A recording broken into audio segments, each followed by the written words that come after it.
Ele se armou na oração, a fé a munição, na esperança ele se estudou, usou da paz o capacete no estandarte, ele escreveu só a palavra amor. Depois partiu a consolar a semente sofredor, a toda hora, a todo instante, sem menor, do bom combate sempre a participar. O bom Jesus falou que é assim que se deve fazer.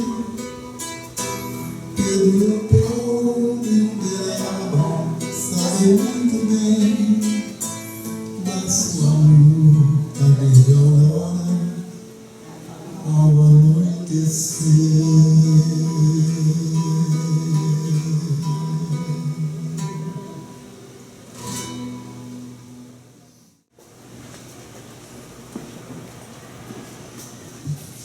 Caros amigos, que a paz de Jesus esteja em nossos corações, hoje e sempre.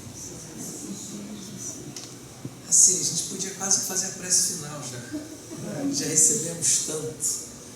Eu acho que cada vinda nossa a um templo religioso, no nosso caso, a casa espírita, nós precisamos levar daqui, no mínimo, um pensamento para a nossa reflexão. Reflexão é o momento do aprendizado. Eu ouvir uma página, ler uma página, ouvir uma palestra, isso não é garantia nenhuma de aprendizado. Agora, quando a gente começa a refletir naquilo que nós ouvimos, vimos, e aquilo de alguma forma começa a fazer sentido para nós, começa a dar significado às nossas escolhas, às nossas ações, e nessa hora desejamos ter ações e escolhas melhores para melhor nos comportarmos diante do projeto que é a nossa encarnação, é o momento que a gente aprende sobre aquilo. E hoje nós já temos muito que refletir. As letras das músicas já são lições. A página inicial de Emmanuel, no livro Pão Nosso, nos ensina um pouco mais sobre as nossas escolhas diante das oportunidades, das situações que a vida nos oferece. A página em forma de oração nos ensina o bom ânimo, a determinação de continuarmos lutando o nosso bom combate, como diria Paulo. Então nós já temos bastante coisa, mas eu também quero meu bônus horas. E eu fui convidado para falar, então eu preciso falar, apesar de já ter aprendido muito na noite de hoje. E aí, quando a gente recebe convite para vir a esta casa, a gente recebe com muito carinho. Se me permitem a expressão, eu me encho de orgulho quando o Márcio diz que o Grupo da Fé é uma casa co-irmã a essa. Porque é o orgulho de fazer parte de mais uma história. 14 anos não é pouco na nossa trajetória. Quando a gente acende uma luz no caminho de um companheiro, mesmo que essa luz brilhe por um instante, já sabemos o significado daquilo para iluminar. Quando essa luz é acendida durante 14 anos, Quantas oportunidades nós tivemos ao longo desse tempo? Falando de tempo, eu lembro de uma consulta que o meu irmão Leonardo fez uma vez ao Chico, porque ele estava preocupado com a evasão da evangelização, principalmente com aquelas crianças, no caso específico, as crianças do Morro do Cavalão. Naquela época, o nosso trabalho, nós subíamos no Morro do Cavalão e ali levávamos no sábado de manhã a evangelização para aquelas crianças. Mas aquelas crianças, quando chegavam na adolescência, precisavam trabalhar, perdiam um pouco o interesse e se afastavam da casa espírita. Então aquela creche começava lá com 15, 20 alunos, chegava na mocidade e tinha 1, 2. E Leonardo levou então essa dúvida para o Chico. Chico, as crianças estão se afastando. Quando chega a 14, 15 anos, elas estão se afastando da casa espírita, do nosso trabalho. Aí o Chico perguntou assim: mas Leonardo, eles chegam lá mais ou menos com que idade? Ah, Chico, a gente começa a atender, naquela época, a gente começava a atender a criança em torno de 4 anos de idade. Aí o Chico falou assim: elas ficam até quando? Até 14, 15 anos, Chico, depois se afastam. 10 anos de Evangelho de Jesus é mais do que suficiente para a escolha, para o caminho desses jovens. Então é isso, o tempo faz isso com a gente. O tempo que às vezes 14 anos dentro de uma existência material represente talvez 20, 30% dessa existência. No aspecto espiritual, esse tempo se dilui, obviamente, como espíritos eternos que somos. Mas aquele instante, aquele momento em que a luz da verdade se acende para nós, isso jamais é esquecido, porque toca os nossos corações e passa a fazer parte da nossa história. Se nós pudéssemos perguntar a Paulo de Tarso qual o momento emblemático na sua existência, foi um instante em que ele vislumbra aquela luz mais forte que a luz do deserto ao meio-dia, do sol do deserto ao meio-dia. Talvez para o senador romano Públio Lentulus seja aquele entardecer em Cafarnaum, onde ele se encontra com Cristo, e aquilo com certeza está marcado nele até hoje. Então às vezes a nossa existência é marcada por instantes. Uma mãe sabe o instante em que ela se tornou mãe, e aquilo está marcado para sempre na existência dela. Então nós construímos as nossas existências, a nossa trajetória em instantes, em memórias, em recordações, em momentos marcantes na nossa existência. E o Chico Xavier, com certeza, é marcante na existência de cada um de nós. Cada um à sua maneira, cada um tem o seu momento de aproximação com a história do Chico, e ela nos marca para a eternidade. Porque a existência do Chico, ela é marcada, ela é marcante, ela é registrada para a eternidade. Ao longo da nossa trajetória de seres humanos na Terra, sempre foi o objetivo de Deus, sempre foi o objetivo do governador espiritual da Terra, o Senhor Jesus, que nós alcançássemos a felicidade. E ao longo desses milhares de anos, espíritos diversos vieram à Terra para nos ensinar o caminho da felicidade.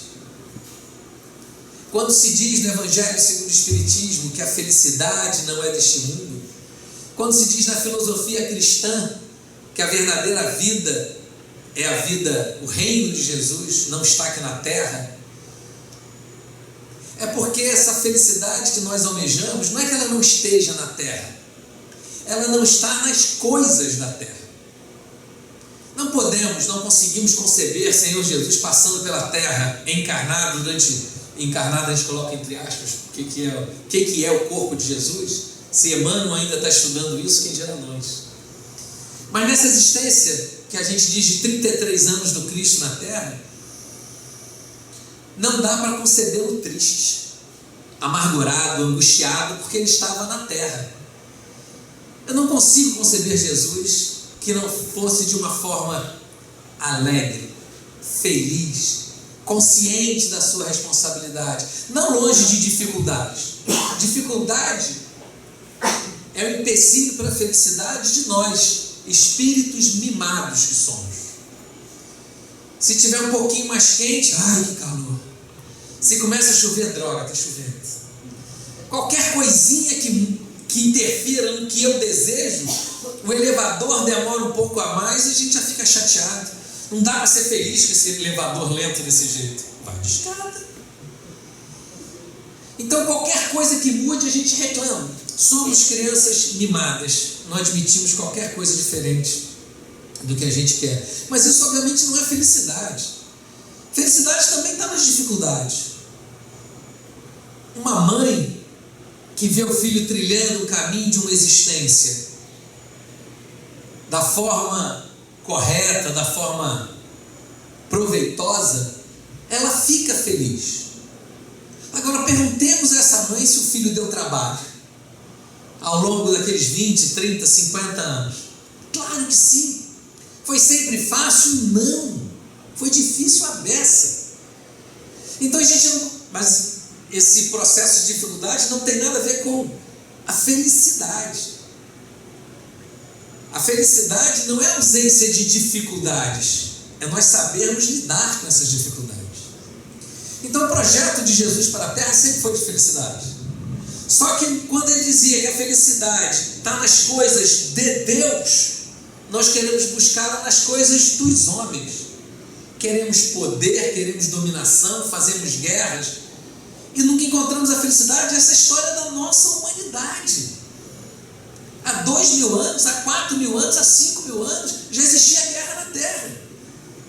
E hoje, século 21, existe guerra na Terra. Nós não estamos conseguindo encontrar isso. E aí Jesus vem e nos mostra, a vinda de Jesus não é uma vinda para nos dizer o que nós devemos fazer. Muitos já haviam dito. Muito do que Jesus disse já estava entre os profetas. A diferença é que Jesus veio fazer. E aí é uma grande diferença. Ele não dizia que nós tínhamos que amar ao próximo, ele demonstrava como era amar ao próximo. Ele não dizia que a gente tinha que amar o inimigo, ele amava o inimigo. Então ele mostrava, inimigo para Jesus a gente coloca até entre aspas, porque o Chico mesmo dizia, eu não tenho inimigos, eu tenho amigos que se decepcionaram comigo. Isso é tão bom. O Chico não precisava amar os inimigos, porque ele não tinha inimigo. Isso é um conhecimento, isso é um desenvolvimento da nossa compreensão, maturidade espiritual. Mas nós nos desvirtuamos muito desse caminho, mesmo depois do Cristo. O Chico disse que o cristianismo, na sua essência, durou um pouco mais de 300 anos, que coincide exatamente com a apropriação do cristianismo pelo Império Romano, imperador Constantino, que foi uma manobra política para que ele pudesse se firmar um pouco mais no poder. Mas quando traz isso, quando traz a religião para a política do mundo, vem com muitas contaminações, muitos percalços. E aí era necessário que tivesse uma hierarquização daquelas religiões para que pudesse se adequar ao Império Romano. E nós desvirtuamos isso durante os 1500 anos seguintes. E chega uma hora que Jesus precisa despertar em nós novamente aquela mensagem.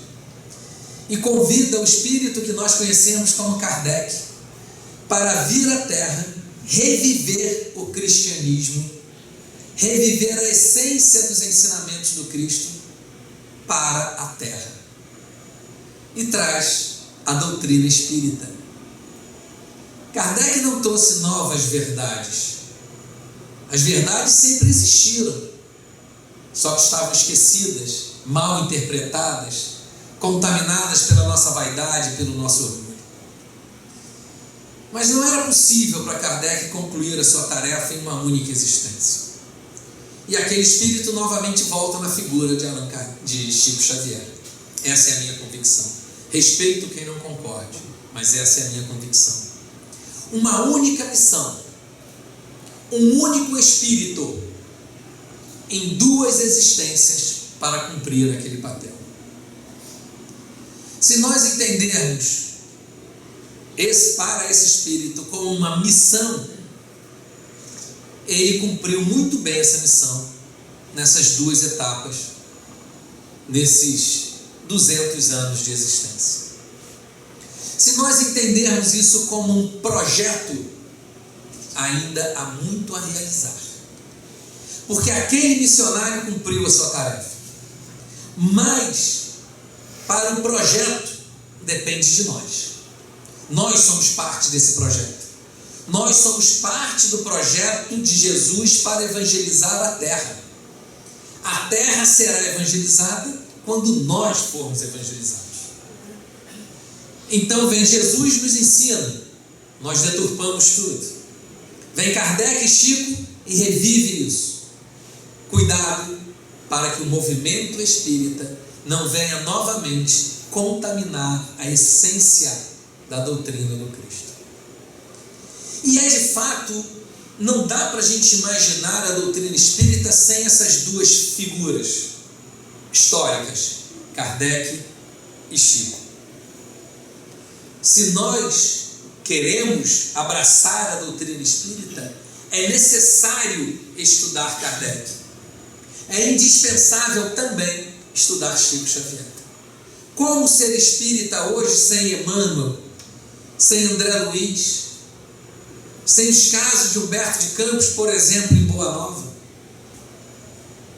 Como ser espírita sem entendermos a importância da comunicação, entre aspas, particular, daqueles filhos para as mães, daqueles esposos, esposas para os seus cônjuges aqui na terra ainda, chamada aquela mediunidade consoladora de Chico? Quando nós olhamos aquelas mensagens, tem muito conteúdo doutrinário ali, tem muita consolação, tem muita esperança, e tudo isso vem complementar as obras de Kardec. E quando a gente pensa no livro Nosso Lar, que é o assunto principal das nossas reflexões de hoje, Nosso Lar tem 82 anos que ele foi publicado, 42. E ele traz, aquela época, não foi tão bem recebido no meio espírita. E a gente tem que entender isso também. Porque para um estudioso de Kardec nos trouxe a existência, ou nos lembrou, a existência do mundo espiritual. Então ele dizia que os espíritos interferiam em nossa vida muito mais do que a gente pode imaginar. De ordinário, eles nos dirigiriam. Está lá no livro dos Espíritos. Mas ele também nos mostra essa comunicação no livro dos Médiuns, essa influência no livro Céu e Inferno, as orientações no livro Evangelho segundo o Espiritismo, daqueles amigos espirituais que participavam da codificação. Mas André Luiz vem e diz assim: não é só que a vida continua no mundo espiritual, não é só que o espírito continua vivo, mas lá tem casa, lá tem rio, lá tem fábrica. Gente, isso é uma revolução. Kardec não falou isso. Hoje, para a gente, isso soa absolutamente natural. Hoje também, se eu for olhar Kardec, eu vou entender quando ele está falando do mundo espiritual. Eu estou absolutamente impregnado no mundo espiritual de André Luiz também. Então aquilo é natural que eu leia Céu e Inferno e entenda o sofrimento daquilo através do umbral de André Luiz, ou aquelas belezas através das regiões celestiais, onde André Luiz também nos narra na sua obra. Então o Nosso Lar é de uma importância extraordinária nesse descortinar do mundo espiritual, o nosso entendimento, a nossa compreensão do mundo espiritual. Só por isso já valeria a obra. mas ele é muito mais do que isso. E aí me permito ampliar não só para nosso lar, mas essa chamada hoje pela Federação Espírita Brasileira, Coleção Mundo Espiritual, porque André Luiz nos traz muitos detalhes dessa vida espiritual. André Luiz nos dá a dimensão dessa interferência dos espíritos em nossas vidas, mas ele também nos ensina reflexões profundas nessas obras. E é impressionante, voltando de novo à fala do Márcio, da importância de nós estudarmos: espíritas, amai-vos, eis o primeiro mandamento, instruí-vos, eis o segundo. Nós não podemos nos sentir, nos apropriarmos do título de espíritas se nós não estamos estudando. Tudo bem, se espírita para você responder uma pergunta no censo a cada 10 anos, qual a sua religião, o seu espírita, ok, serve bem. Mas se nós queremos realmente entender essa necessidade de reforma íntima, o estudo é indispensável. Indispensável. Não podemos, de forma alguma, alegar falta de tempo para isso. Não cabe. E eu digo por quê até. Com 15 minutos de leitura diária, eu leio um capítulo de Nosso Lar. Com 50 dias, eu leio o livro inteiro. Em um ano, eu teria lido talvez 70%, 80% da obra de André Luiz. Em um ano e meio, eu teria lido a obra inteira. Então, a gente não pode dizer que não tem tempo. 15 minutos, a gente gasta na rede social todos os dias com muita facilidade. Muita facilidade. 15 minutos, se eu sou um aficionado por novela, é só ler no intervalo das novelas. Dá tempo de ler um capítulo inteiro de Nosso Lar só nos intervalos. A Globo acho que tem 5 novelas, cada uma com 3 intervalos, cada intervalo de 15 minutos. Então faz as contas, vai aparecer 5 capítulos por dia só no intervalo. Assiste a tua novela se você gosta, mas dá para ler só no intervalo. Então a gente não pode alegar falta de tempo, de forma alguma. Mas a gente precisa entender nosso comprometimento de sermos espíritas. E aí vem André Luiz, e eu já li Nosso Lar, seguramente, ao longo dessa minha existência. A lembrança que eu tenho é que eu li Nosso Lar a primeira vez, eu tinha 13 anos. Então ao longo desse tempo deu para ler muitas outras vezes. Eu já li com certeza mais de 15 vezes Nosso Lar, eu já li. E há 2 semanas atrás, conversando com a minha irmã, ela me falou de uma coisa no Nosso Lar que eu tive que pegar para ler. Eu falei, não é possível que esteja isso lá. E estava. E o livro é o mesmo. Meu Nosso Lar é velhinho. Não teve nenhuma página extra aqui. E tem coisa lá que eu não tinha percebido nas leituras anteriores. A obra de André Luiz, a obra espírita, ela é atualizada, revisada pela nossa maturidade espiritual. Eu leio uma página quando eu tenho 13 anos e entendo com a maturidade de um jovem de 13 anos. Eu leio como homem de 55 anos e leio com a minha experiência de 55 anos. Lerei quando eu tiver 60, 70, 80 anos e terei mais experiência para ler aqui. Por isso que vale a pena ler e reler. Por isso que vale a pena a gente selecionar que tipo de leitura que nós estamos buscando, já que a gente alega que tem pouco tempo. E o Nosso Lar de 80 anos, 82 anos. 82 anos é publicação, tá, gente? Porque André Luiz nos induz a compreender que o Nosso Lar, a escrita do Nosso Lar, é anterior à Primeira e à Segunda Guerra Mundial. Porque ele diz ali que vai acontecer a Segunda Guerra. Então estou falando de um momento histórico em torno de 1938, 37, por aí. André Luiz passa pelo umbral, e ali os biólogos do Chico também têm uma observação a fazer, porque ali diz que ele ficou em torno de 8 a 9 anos no umbral, mas aquilo teria sido um erro de impressão que permaneceu nas edições até hoje, Acho que André Luiz teria passado, na verdade, 8 meses. Não importa também, isso é só um detalhe. O mais importante dali é a existência, a demonstração da existência da nossa responsabilidade das escolhas que fazemos na Terra quando entramos no mundo espiritual. E a gente falou ainda há pouco da Segunda Guerra Mundial, fato do livro, e aquilo deu uma comoção em nosso lar. A ponto do governador ter que falar com a população do nosso lar, por causa do medo. Capítulo 42 do livro Nosso Lar, o governador fala que o medo se agarra, se apega, esqueci a expressão que ele usa ali, na cidadela da alma. Estava marcado, eu estava lendo ainda há pouco isso aqui, olha só, está fácil de achar. Classificamos o medo como dos piores inimigos da criatura, por alojar-se na cidadela da alma. Aí a gente vê assim, século 21, pandemia de Covid. A Covid como doença, ela está controlada pela medicina, pela ciência, pelas vacinas, enfim. Mas com sequela do medo, a sociedade ainda está pagando um preço por isso. Os consultórios psiquiátricos, psicológicos, terapêuticos continuam cheios de pessoas ainda reféns daquele excesso de medo que tiveram. Ah, Fábio, mas aquilo foi uma coisa muito séria, uma questão mundial. Ok. 4 dias atrás, tinha gente fazendo fila no mercado para pegar água com medo de morrer de sede. E aí, eu fico pensando de novo com medo. Hoje ainda estava recebendo mensagem que agora que liberou a água, mas a água está contaminada, não beba água.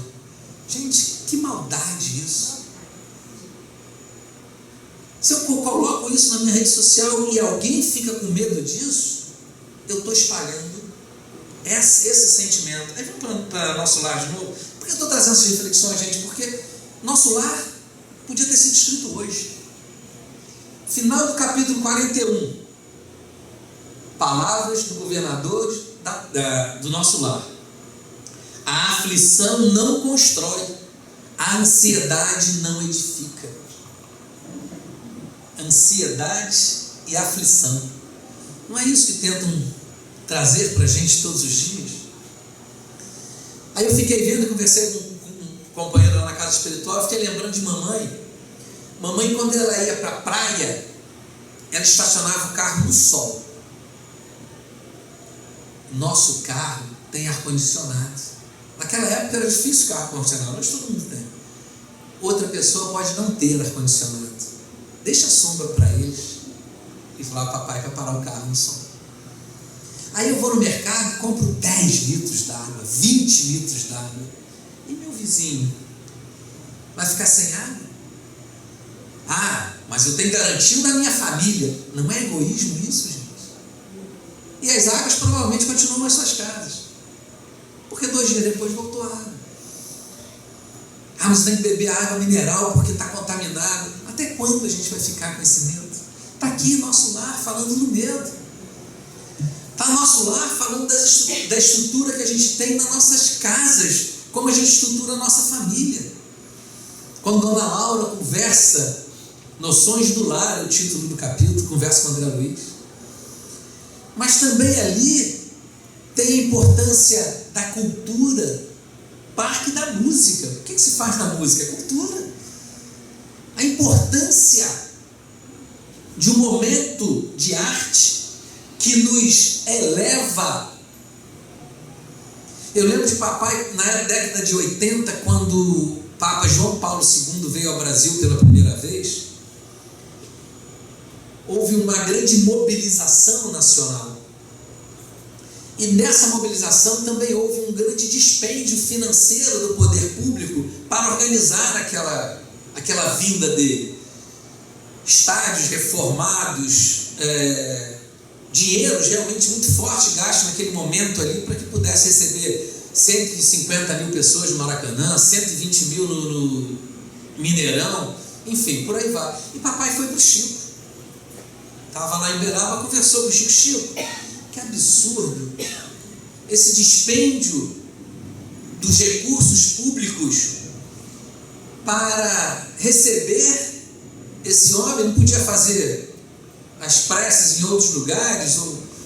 Aí o Chico falou: Lineu, qualquer dinheiro que a gente gaste para a oração é bem gasto. E a gente reflete sobre isso quando o nosso lar tem um espaço dedicado à música. Tem uma área verde dedicada às pregações do governador, organizado pela veneranda, que era a grande paisagista de nosso lar. E a gente vê cantos, jardins belíssimos, organizados e elaborados para pregações evangélicas, levando o evangelho de Jesus àquelas pessoas. Então, todo espaço que a gente tem, imagina quanto tempo veneranda não gastou para fazer aquele jardim para poder ter evangelização ali. Espaço muito bem gasto, muito bem gasto. E aí André Luiz nos fala que existe uma avaliação e uma remuneração para o nosso trabalho, que é o bônus hora. E o Chico não compreendeu o bônus hora, teve que pedir explicação de novo.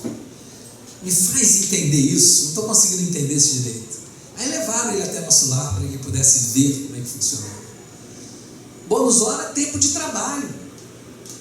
O governador, quando trabalha 1 hora, ganha um bônus hora. André Luiz, na Câmara de Retificação, quando trabalha, ganhava um bônus hora. É o tempo dedicado. E esse tempo me permite, funciona de certa forma como um recurso monetário mesmo, porque quando André Luiz vai no Parque das Águas, no Parque da Música, com Lísias, Lísia gentilmente pagou o meu ingresso. Então você tinha de alguma forma, no mínimo um Pix, naquela época do nosso lar, a que Lísias pudesse pagar o ingresso dele e consumia bônus hora. Então o bônus hora pode ser consumido? Pode. Mas a experiência adquirida com aquele trabalho, isso pertence ao espírito. Trabalhei 10 anos na Câmara de Retificação. A Narcisa fala isso.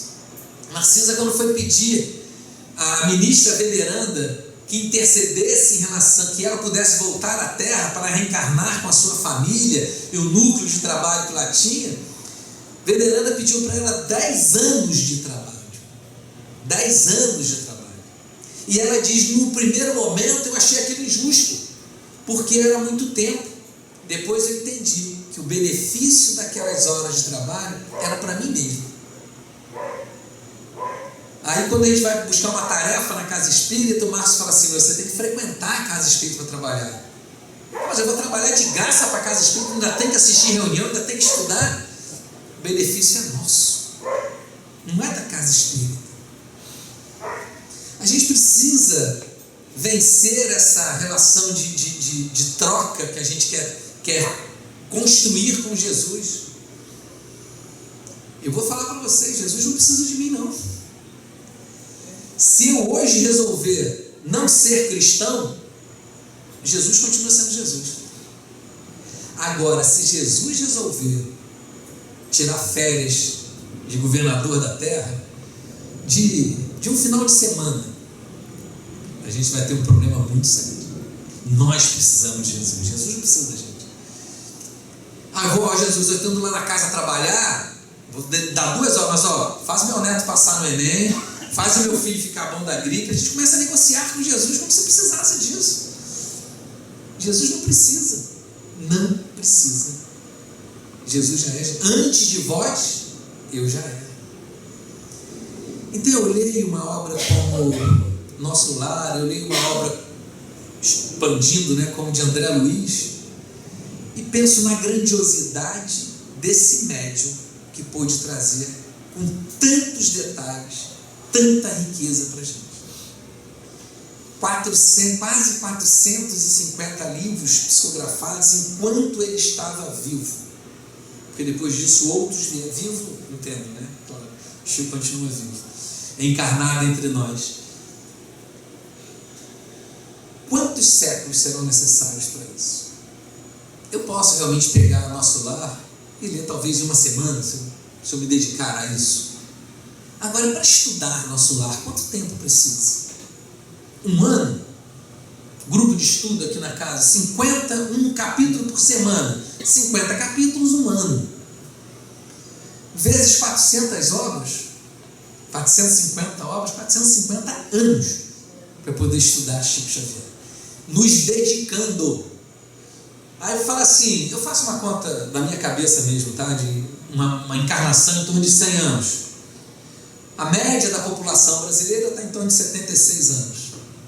Eu vou para o mundo espiritual, fico mais um tempo lá e volto. Eu faço só para facilitar minha conta. Se fosse 112, eu tenho muita dificuldade de fazer a matemática. Então eu arredondo para 100, fica mais fácil. Aí eu vou botar assim 4 encarnações e meia. Eu falei, não, filho. Eu levei 8 anos para aprender a ler. Só fui aprender com 8 anos. Para eu me dedicar no livro, eu já estava com 15, 20 anos.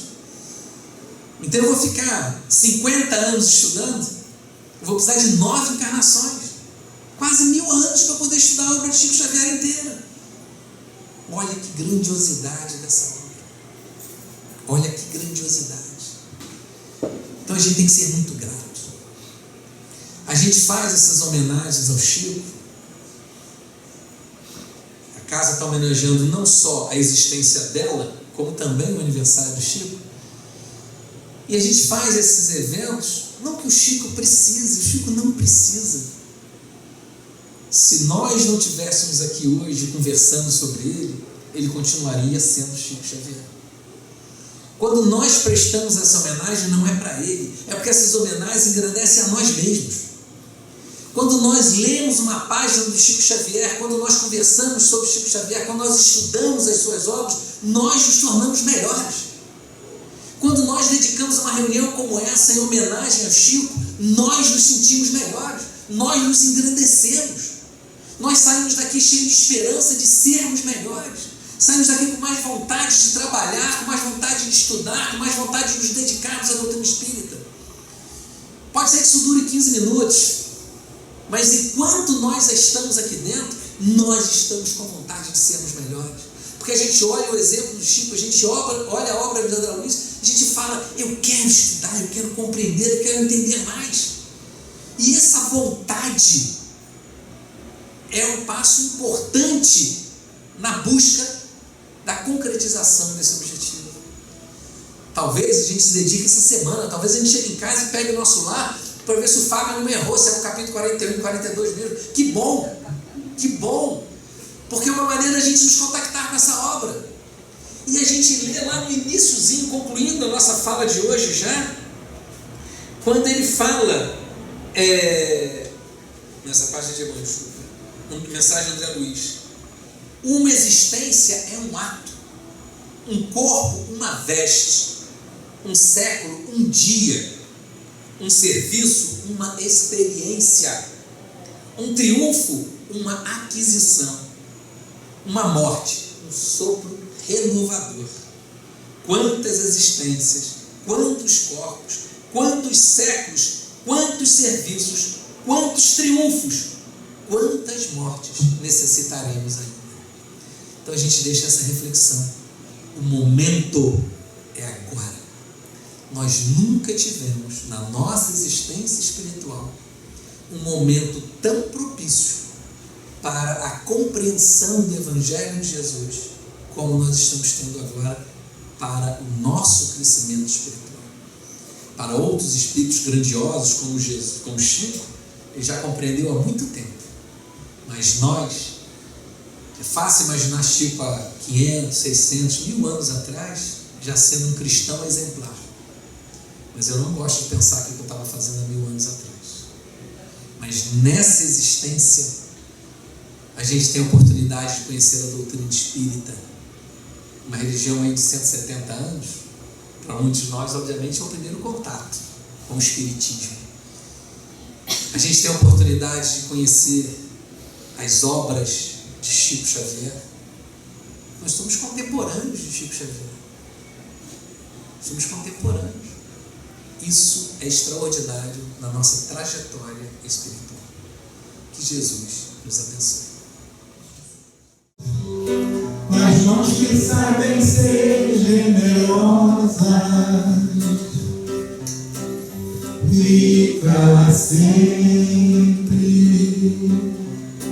um pouco de perfume. Nas mãos que oferecem rosas, nas mãos que sabem ser generosas,